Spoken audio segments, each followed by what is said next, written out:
चलो एक क्वेश्चंस मैं तुम लोगों से कर रहा हूँ। पहले मैं वो पूरा बता दूँ क्या सिचुएशंस है, उसके बाद क्वेश्चंस करता हूँ। एक एक 2010 से बिजनेस स्टार्ट हुआ। 31 मार्च 2020 तक बिजनेस चला एज पर ओल्ड PSR जो था 1:1:1। ठीक है। इसके बाद से दैट इज आफ्टर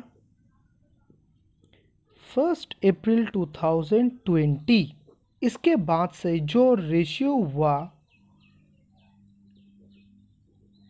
वो हुआ 3:2:1। तो ये ओल्ड पीएसआर से न्यू पीएसआर होने के कारण से कोई पार्टनर छोड़ रहा है, जो इसी एग्जाम्पल की सबसे गोपाल ने सेक्रीफाइस किया और जॉय को मिला। तो क्या करना पड़ा, गोपाल क्या लेगा कि इतना दिन तक इस जगह से लेके जितना भी एसेट और लाइबिलिटी है सबको रिवोल्यूशंस करना होगा। रिवोल्यूशंस करके जो भी नेट फिगर है वो नेट फिगर का हिस्सा सब पार्टनर में ओल्ड रेशियो के हिसाब से बांट देना होगा। ये हम लोग का डिस्कशन हो चुका है। अब देखो बिजनेस का जो स्टार्टिंग पॉइंट होता है कि इस जगह से बिजनेस, जैसे इस जगह से बिजनेस स्टार्ट तुम लोग किए थे, उस समय इस जगह पे क्या था, एक बैलेंस शीट था। बैलेंस शीट का दो, एक था liability that is source of finance, कहाँ से पैसा उठाया, और ये एप्लीकेशन ऑफ फंड जो है एसेट। इस जगह से स्टार्ट हुआ है। उसके बाद जो भी ट्रांजेक्शन्स हुए उस ट्रांजेक्शन्स के कारण से एसेट और लाइबिलिटी में चेंजेस हुआ है। तो जब एक बिजनेस स्टार्ट होता है, स्टार्टिंग में क्या बनता है उसका, एसेट। जैसे होता है ना, जब हम लोग रेस में पार्टिसिपेट करते हैं तो सबको पहले क्या है, एक लाइन में खड़ा होना पड़ता है। ये तो नहीं ना एक जन आगे एक जन पीछे, ऐसे तो नहीं। पहले सबको एक ही लाइन में खड़ा होना पड़ता है, उसके बाद ही हम लोग स्टार्ट करते हैं, दौड़ना स्टार्ट करते हैं। तो ये जो एक ही लाइन में खड़ा होना पड़ता है, इसी जगह पे ये क्या है, बैलेंस शीट है कि बैलेंस शीट तैयार करना पड़ता है। तभी जाके उसके बाद जो भी ट्रांजेक्शन्स करना है, ट्रांजेक्शन्स उसी हिसाब से करके जो चेंजेस होगा एसेट और लायबिलिटी में चेंजेस होकर नया एक बैलेंस शीट बनेगा। ठीक है। तो देखो जो मैंने 1 जनवरी 2010 से 31 मार्च 2020 तक जो एक फेज था ओल्ड रेशियो के हिसाब से बिजनेस हुआ था, उसके बाद से 1 अप्रैल 2020 से क्या चेंज हो रहा है, पार्टनरशिप डीड चेंज हो रहा है। क्योंकि पीएसआर चेंज हो रहा है तो पीएसआर के कारण से पार्टनरशिप डीड चेंज होगा। पार्टनरशिप डेट जब चेंज होगा तब ऑटोमेटिकली जो पार्टनरशिप फॉर्म है वो रिकंस्ट्रक्ट हो जाएगा, रिफॉर्मेशंस हो जाएगा। तो भैया तो ये 1 अप्रैल 2020 में एक नया balance sheet that is starting line तो तैयार करना होगा, जहाँ पे ये रहेगा कि नया पीएसआर कितना है, जहाँ पे ये रहेगा कि ये जो एडजस्टमेंट होगा, जो प्रॉफिट हुआ था ना, ये वाला प्रॉफिट एक एक पार्टनर को मिला, ये सब प्रॉफिट लॉस एडजस्ट होने के बाद एक एक जन का क्लोजिंग कैपिटल बैलेंस क्या है वो निकालना होगा।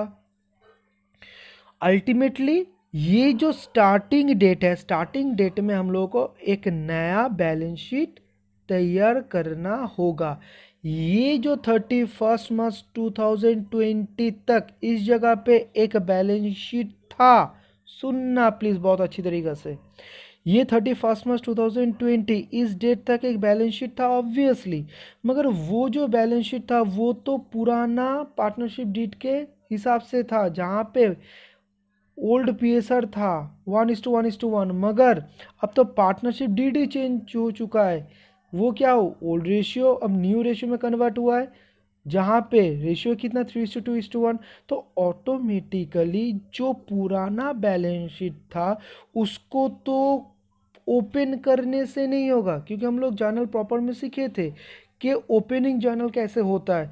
तो उस जगह पे क्या होता था, ओपनिंग बैलेंस शीट का जो भी एसेट और लायबिलिटी था उसको हम एक जर्नल देके, ओपनिंग जर्नल देके हम उसको ओपन कर देते थे।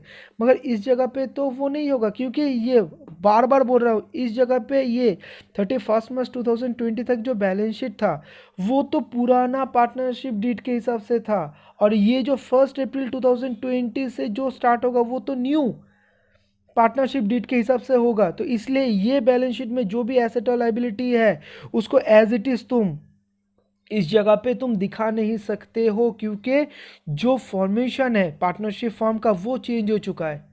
ठीक है, एक्सपेक्टेड है, क्लियर हुआ है। अब देखो, एक क्वेश्चन मैं तुम्हें करता हूं, मान लो ये जो बैलेंस शीट है, ये balance sheet land and building था, मान लो 10,000। सुनना प्लीज अच्छी तरीके से, प्लांट एंड मशीनरी मान लो 20,000। ठीक है, सन्ड्री क्रेडिटर 15,000। ठीक है, तो ये था, ये जो पुराना बैलेंस शीट था, पुराना बैलेंस शीट के हिसाब से लिख देता हूँ, बैलेंस शीट एज ऑन 31 मार्च 2020। ये बैलेंस शीट के हिसाब से लैंड एंड बिल्डिंग कितना था 10,000, प्लांट एंड मशीनरी कितना था 20,000, और सन्ड्री क्रेडिटर कितना था 15,000। ठीक है, अब इसके बाद पार्टनरशिप डीड चेंज हुआ, पार्टनरशिप चेंज होने के कारण से एक रिवैल्यूएशन ऑफिसर को बुलाना पड़ा, उन्होंने आके बहुत सारा चेंजेस करने के लिए बता दिया, उसके ऊपर बेस करके ये रिवैल्यूएशन अमाउंट हम लोग तैयार किया। अब मेरा तुम लोगों से क्वेश्चन है, बहुत अच्छी तरीके से सुनना, जो नया बैलेंस शीट होगा, बैलेंस शीट कब, एज एट 1 अप्रैल 2020, ये जो नया बैलेंस शीट होगा, इस जगह पे जो लैंड एंड बिल्डिंग का वैल्यू, प्लांट एंड मशीनरी का वैल्यू, सन्ड्री क्रेडिटर का वैल्यू, ये कौन सा अमाउंट इस जगह पे आएगा, जो पुराना बैलेंस शीट में था वो आएगा, या तो फिर जितना से इंक्रीज डिक्रीज हुआ वो आएगा, या तो फिर इंक्रीज डिक्रीज होके जो रिवैल्यूड फिगर आया वो होगा। तुम बोलोगे मैं कंफ्यूज हो गया, समझ में कुछ नहीं आया। एक्चुअली हुआ क्या था,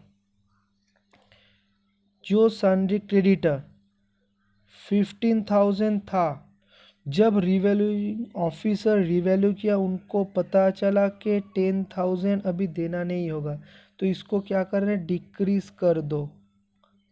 ठीक है, 10,000 को डिक्रीज कर दो।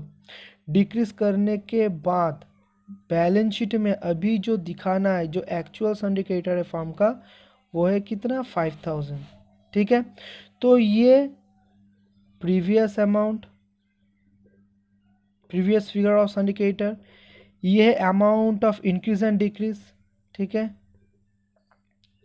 Amount of increase and decrease, और ये है रिवैल्यूड फिगर, मतलब इंक्रीज और डिक्रीज होने के बाद अल्टीमेटली कौन से जगह पर आके ये खड़ा हुआ।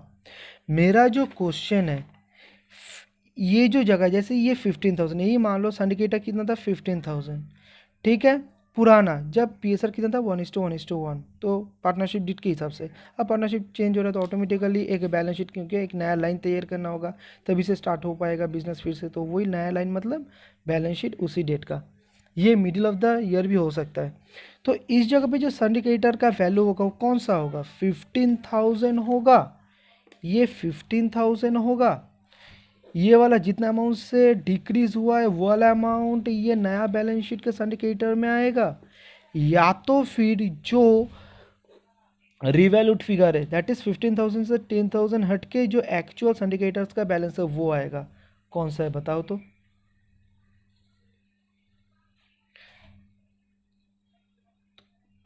मैक्सिमम जो सही सोच रहे हो, ये रिवैल्यूड फिगर आएगा, क्योंकि देखो 15,000 तो था, उसमें से तो 10,000 वो इंक्रीज डिक्रीज में आ गया था एडजस्टमेंट। ये कहाँ पे आया था, ये जो इंक्रीज डिक्रीज होता है एसेट और लायबिलिटी में, ये तो हर समय रिवैल्यूएशन अकाउंट में आता है, ये तो हर समय रिवैल्यूएशन अकाउंट में आता है।